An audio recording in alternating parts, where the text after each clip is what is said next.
तो केहन की याद में बहुत अच्छा किया है आनंद जी के म्यूजिक भी साथ में रखी। मनु, पहली नज्म जो गाने जा रही हैं वो है मेरे कातिल मेरे दिलदार मेरे पास। ये बड़ी अजीज नज्म है फैज साहब की, और उनकी बहुत सारी नज्मों में बड़ी अलग दिखाई देती है। हालांकि फैज साहब का एक खास बात ये है कि वो कॉन्ट्रडिक्टरी इमेजेस से पोएट्री क्रिएट करते हैं, यानी बिल्कुल ऑपोजिट को एक जगह इकट्ठा करने की कोशिश करते हैं। उनकी बड़ी मशहूर नज़्म है एक जो उर्दू जबान में एक इमेजरी है ओपोनेंट की, यानी अगर कोई मैं आशिक हूँ किसी का तो मेरा एक ओपोनेंट है और वो हमेशा कुछ ना कुछ गड़बड़ करता रहता है मेरे इश्क के अंदर। और उर्दू जबान की शायरी काफी इसके चारों तरफ घूमती रही बहुत जमाने तक। फैज साहब अकेले हैं जो एक नज्म लिखते हैं जिसमें उनका प्रतिद्वंदी या जो भी ओपोनेंट है उसको वो कह रहे हैं कि चलो हम दोनों साथ बैठते हैं। हम दोनों ने आजादी की लड़ाई में आजादी की परी से मोहब्बत की, वो हमारी महबूब है, तो हम दोनों दोस्त हैं और वो चीजें याद करते हैं। ये उसी ट्रेडिशन में है नज्म, और इसमें बेहद कॉन्ट्रडिक्टरी इमेजेस इस्तेमाल किए हैं। बच्चों के रोने को कुलकुले में, शराब की बोतल से जो रटने में आवाज पैदा होती है उसको कुलकुले में कहा जाता है, उसके साथ कंपेयर किया है। कातिल को दिलदार के साथ कंपेयर। और बेसिकली अगर इस नज्म को समझना है तो जरा मुश्किल नज्म है समझने के लिए। फैज साहब मेरे ख्याल में ये कह रहे हैं कि ये सारी चीजें समाज के अंदर हैं और जब तक कातिल मौजूद नहीं है तो मेरी स्ट्रगल भी व्यर्थ है। तो ऐसे में ये नज्म बिल्कुल अलग खड़ी हुई नज्म दिखाई देती है। This has been originally recited by Nayyara Noorji, whose body of work on Faiz Saab I really admire, so I'm trying to recreate that.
जब कोई बात बनाए न बने, जब ना कोई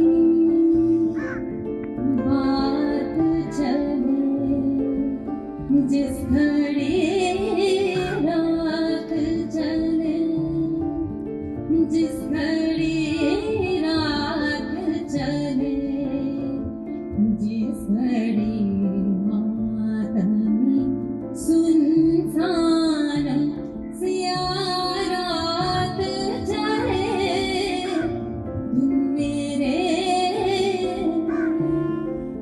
पास रहो, मेरे कांटे, मेरे दिलदार, मेरे पास रहो, तुम मेरे पास रहो। फैज साहब ने ये बात लिखी है कि उर्दू शायरी में और उसकी इमेजरी में बड़ी गुंजाइश है, और अगर उर्दू की इस गुंजाइश का इस्तेमाल किया जाए तो वो करते थे, तो आप कह सकते हैं कि ये रेवोल्यूशनरी शायरी है, और अगर दमन बहुत बढ़ जाए तो आप कह दीजिए इश्किया शायरी की है। तो ये चीज उनके यहाँ लगातार हमको दिखाई देती है कि बिल्कुल इश्किया शेर, अगर कॉन्टेक्स्ट पता हो तो वो डीपली पॉलिटिकल शेर बन जाता है, जिसमें एक शेर का जिक्र मैं अक्सर किया करता हूँ, बहुत सारे पूरी शायरी उनकी इस तरह से भरी हुई है, लेकिन एक शेर का जिक्र जरूर करता हूँ कि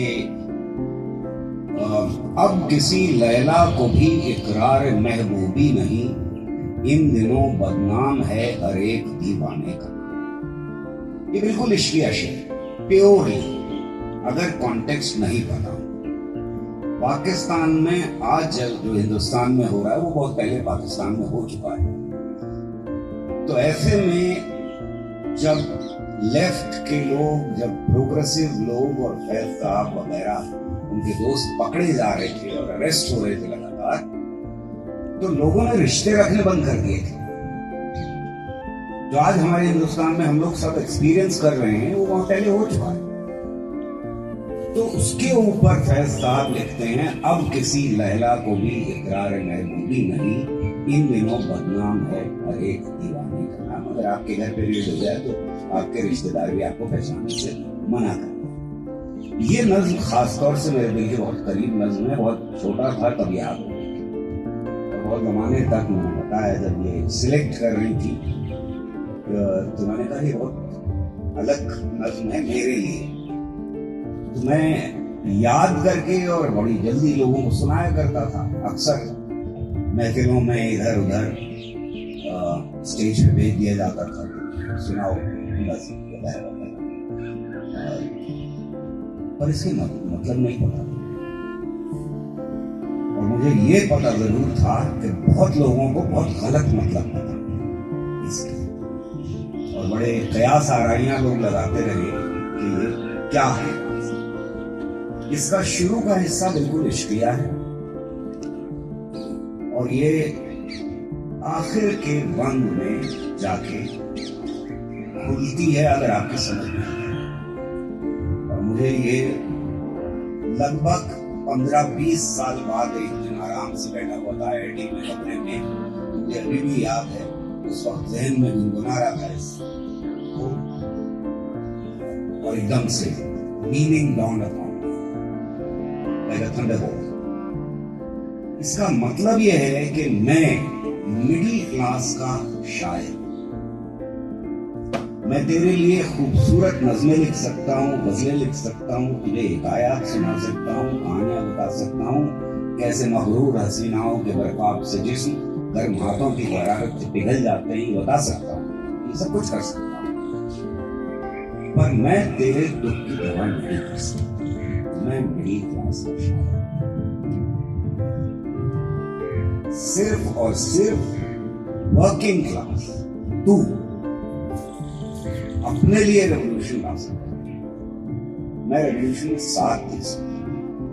तो हमारे गाने वाले हैं जिनकी तारीफ की और जितनी तारीफ की जाए कि कम है, लेकिन हम हैं मिडिल क्लास के। असल में रेवोल्यूशन और सोशलिज्म वर्किंग क्लास को दिलाना, हम मदद करेंगे। ये मैंने सिर्फ टीना सानी जी से सुनी है, and I don't know who the composer is, but it's a beautiful composition, something I always love. मैं कोशिश कर रही हूँ। अगर मुझे इसका यकीन हो, मेरे हमदम, मेरे दोस्त, अगर मुझे इसका यकीन हो कि तेरे दिल की धड़कन तेरी आँखों की उदासी, तेरे सीने की जलन, मेरी दिलजोई मेरे प्यार से मिट जाएगी, मगर मेरा हर्फ तसल्ली वो दवा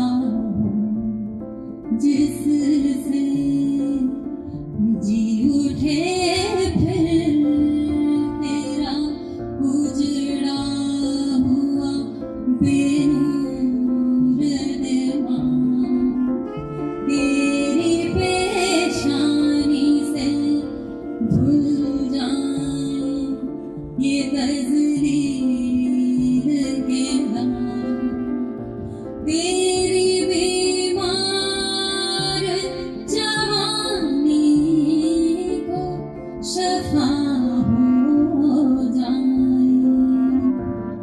अगर मुझे इसका यकीन हो, मेरे हमदम, मेरे दोस्त, रोज़ो शब शामों सहर मैं तुझे पहनाता रहूं, मैं तुझे गीत सुनाता रहूं, हल्के शीरीं आबशारों के बहारों के चमनजारों के गीत, आमदे सुबह के महताब के सैयारों के गीत, तुझसे मैं हुस्नो मोहब्बत की हिकायत कहूँ, अगर मुझे इसका यकीन हो, मेरे हमदम, मेरे दोस्त, ऐसे मगरूर हसीना के बर्फाब से जिस गर्म हाथों की हरारत से पिघल जाते हैं, कैसे एक चेहरे के ठहरे हुए मानूस नगोश, देखते देखते यकदम बदल जाते हैं, किस तरह रिज़े महबूब का शफ़ाफ़ बिंदु यकब अहमर से दहक जाता, कैसे गुलची के लिए झुकती है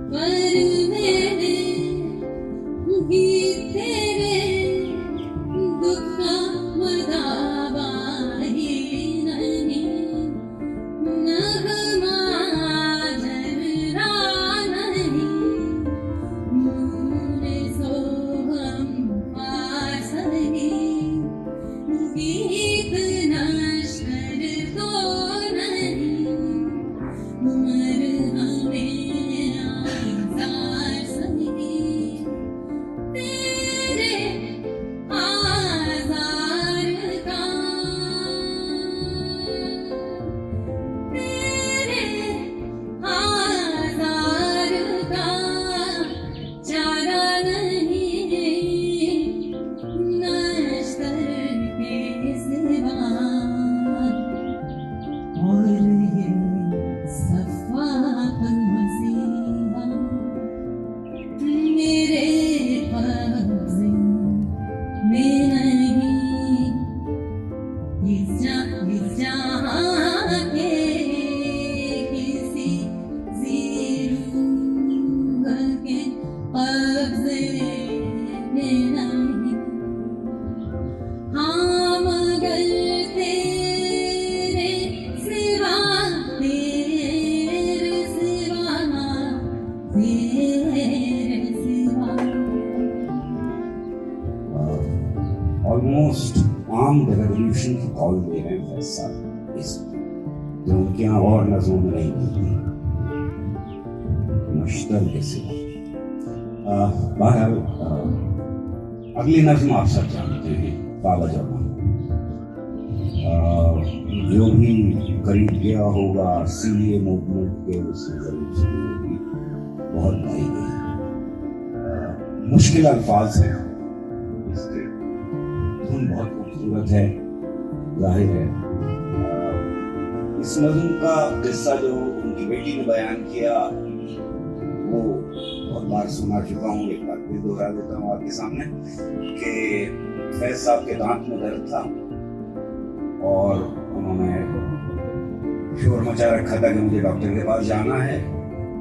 जब वक्त आया तो गाड़ी नहीं थी तो उन्होंने और ज्यादा शोर मचाया तो जेल वालों को तांगा करना पड़ा और फैज साहब तांगे के ऊपर बैठे के वीडियो में गए तो भीड़ सी लग गई पीछे फैज साहब की। वहां कहीं उनकी बेटी भी स्कूल के बाद निकल रही थी स्कूल से, तो उन्होंने देखा कि अब्बा जा रहे हैं, बहुत शोर वोर मचाया पर अब्बा ने सुना नहीं और देखा भी नहीं।